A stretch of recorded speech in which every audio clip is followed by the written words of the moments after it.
So here we have the Audi A3 on a 17 plate. I'm going to start off by showing you around the outside of the car, and then we'll hop in and run through some controls on the inside.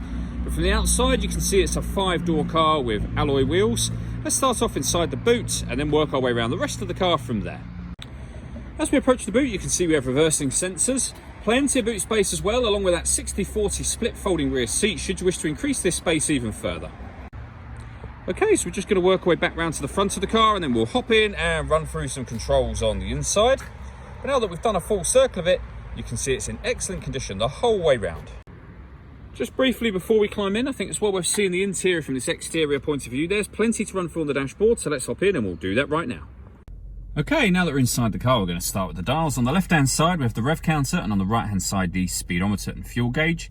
In the middle, you can see we have the readout that gives us a digital readout for the speedometer.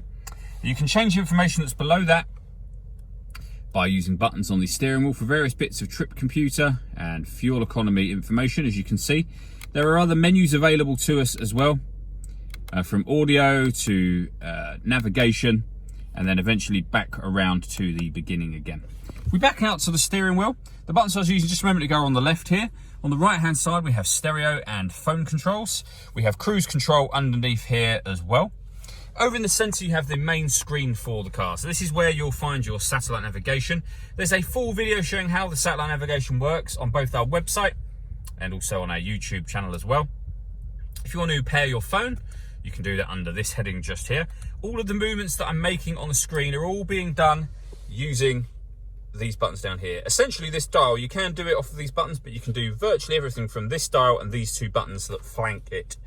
So you can go around to radio, for example, push the button down, press the button to the left of the dial, and you'll see all the different ways in which you can listen to your music. So we have FM, DAB and AM radio. We can press the back button that's down there. And again, if we want to go back to the main menu, turn the dial to media, press that down. Again, press the button to the left, and you'll see all the ways you can listen to your own music as well. And they include Bluetooth audio. So once you pair your phone, not only can you make and receive phone calls, you'll also be able to listen to your music as well. Working our way down, this button turns off the stop and start. This car is designed to cut out when it's stationary in traffic to save you fuel. That system is now off.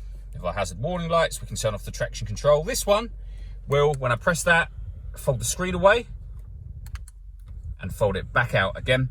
And the button to the right hand side of that, this one here, drive select, will enable you to change the way the car will drive. So you can put it into dynamic, individual, comfort, auto, and then back round to dynamic again. Underneath that we have dual zone climate control, so you can adjust the passenger and driver temperatures. You can increase and decrease the fan speed and determine where you'd like the air to be diverted once it enters the car. This button turns the air conditioning off, back on again, or you can hit auto and the car will now take control of the fan speed and the direction of the air in order that it maintains the temperatures that you've asked for. You can override it simply by readjusting the fans. You'll see auto's now gone off. We've also got heated driver seat with 3 different heat settings, and the same on the passenger side. We have a 12-volt charging socket underneath that, a 6-speed manual gearbox, and then the buttons that I went through just a moment ago, and the main volume for the stereo just there, and an electronic handbrake.